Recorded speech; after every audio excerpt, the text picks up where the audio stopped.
mga mahilig kumanta dyan at naghahanap ng mga wireless microphone at isa sa mga pinagpipilian ng brand ay itong si Nubox UX02 ang kanyang model.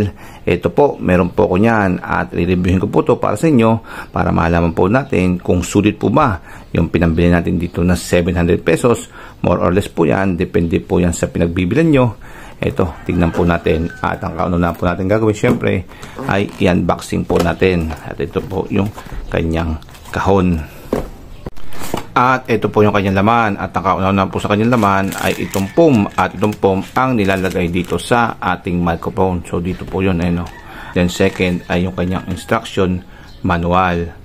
And then third ay ito po nilalagay dito sa microphone upang hindi po siya gumulong. Ayan, dalawa po yan dahil dalawa po itong ating microphone. Then ito mga pare ko yung pinaka receiver niya. Ayan. At itong receiver niya ay may pasunod na maliit na saksakan kung sakaling maliit po yung inyong pagsasaksakan.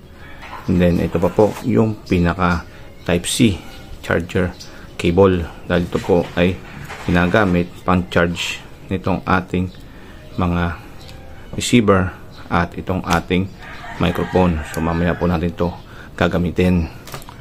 Then ito na po yung ating pinaka microphone. So dalawa po ito. Wireless po siya dahil wala po siyang wire. At ito pa po ang isa. Ayan. So maganda po yung kanyang pagkaka-finish at ang nakuha ko po is color red.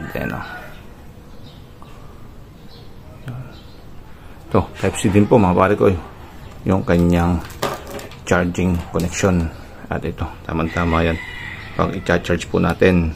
Ang tanong, meron po ba itong built-in na baterya? So I think wala po dahil tatlo po yung bateryang pasunod. Ito po siya.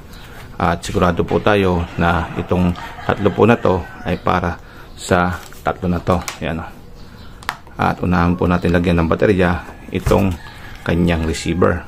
Sa paglalagay po nito is i-open lang po natin to. Ayan. At saka po natin papasok itong ating baterya.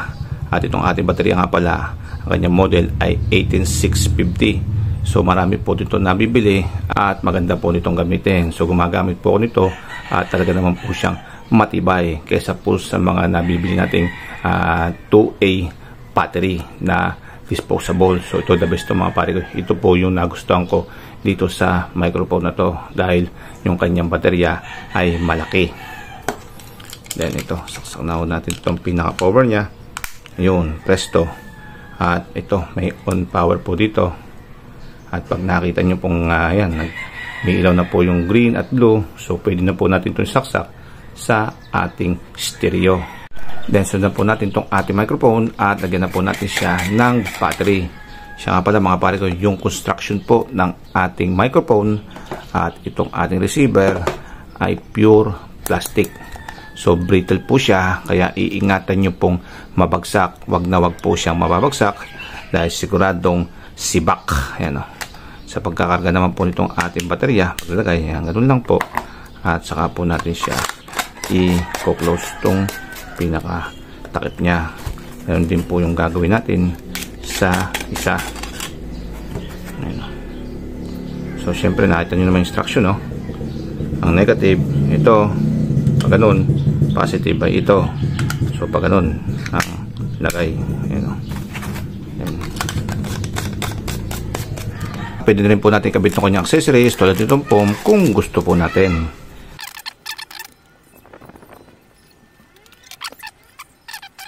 Kasi po dito sa instruction nakalagay po dito pang protection po to ng ating microphone sa dust, sa mga dumi, etc. etc. po.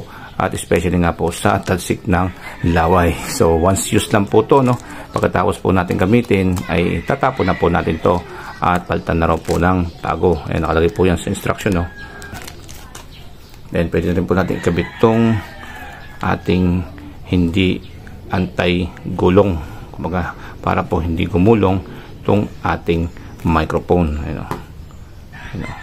So safe na safe po siya na hindi siya gugulong at maaaring bumagsak sa lamesa.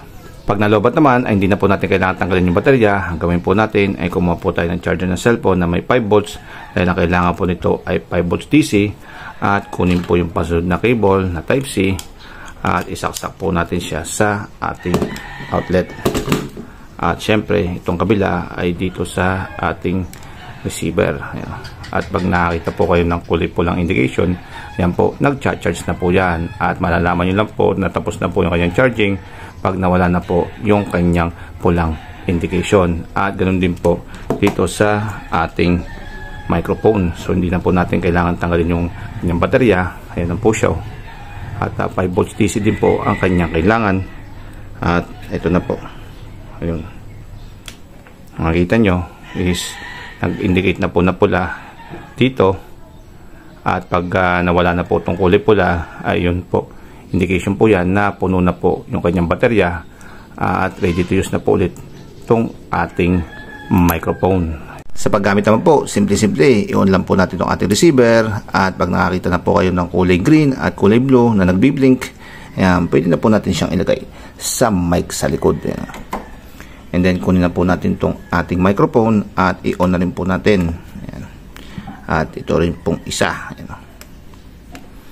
At presto, pwede na po tayong kumanta at gamitin po itong ating wireless microphone. So sound check natin. Sound check, sound check. Sound check, sound check. So hindi po tayo pwedeng magpatugtog ng music dahil baka po ma-copyright at i-block pa po itong ating channel. So pasensya na po mga pare ko. Pero masasabi lang po natin dito sa ating new box wireless microphone ay goods na goods po siyang gamitin dahil nagamit na rin po natin to ng mga ilang beses. So hanggang dito lang po yung ating video at maraming salamat po sa panonood. Kung kayo po ay naghahanap ng mga microphone na mura sa halagang 700 pesos ay pwede nyo pong i-consider itong brand na to, itong Sinu Box. So paalam mga pare ko, paalam at kakanta pa po ako. Paalam.